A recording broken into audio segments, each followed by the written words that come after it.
All right, for the opening riff on the triad shapes of Island in the Sun, these are going to use our first string triad shapes and our second string triad shapes, all of them, both versions of major, both versions of minor.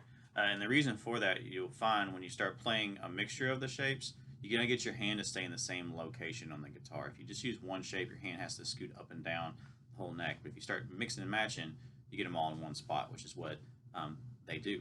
So our first one is an E minor, and we're going to use a second string shape.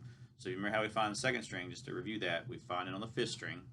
I mean minus 2, 1, 2, and that note on the second string is the same. So we're doing an E minor first. So E is here on the 7th fret. Therefore, the triad shape is based off the second string, 5th fret. And it's minor, so we do like a D minor shape. So our first finger's on the third fret. Second finger is on the 4th fret, 3rd string, and our second finger is on the 5th fret, 2nd string. That's our first chord.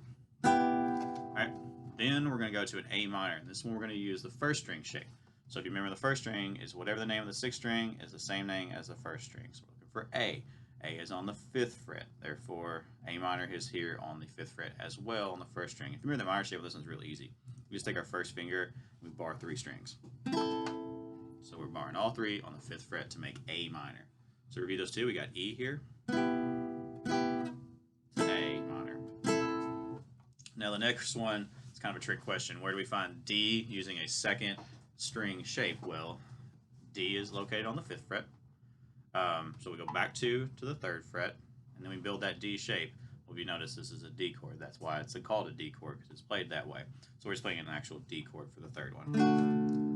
But it is a triad shape based off that. It just happens to be where D's at. And then our last one is G major. We're doing this off the first string. So G is on 3rd fret. G is on 3rd fret. That's the one that uses 2 here.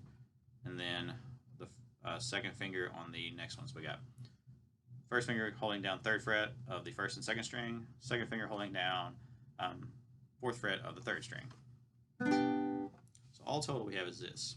It's E minor, to A minor, to D, to G. Now here's the next trick, so you have to do that 4 times. We ended up here on G.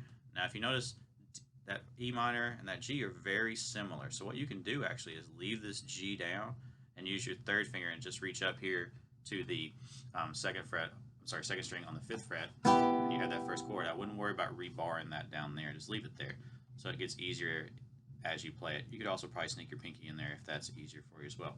So let's do that twice, 2 times each. Ready? Yeah. To E minor, to A minor, so just a D chord, to a G, I'm just adding a 3rd finger, to A minor, to D, G. Now, more than just getting that, and that's the first step. Just be able to play those 2 times each is your first goal. So you can do that. I wouldn't add the strumming pattern.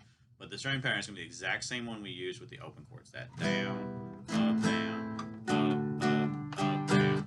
We're just going to do them with the triad shapes. Down, up, down, up, up, up, down. Down, up, down, up, down. So same ones. We're using 1 on the E minor, that down, up, down on the A minor, up, down, 2 ups on the D, up, then an up, down on G. Alright, and just repeat it one more time on that one. So down, up, down. Repeat on E minor, A minor, D, D, G, G. Cool. Hope you have success with that.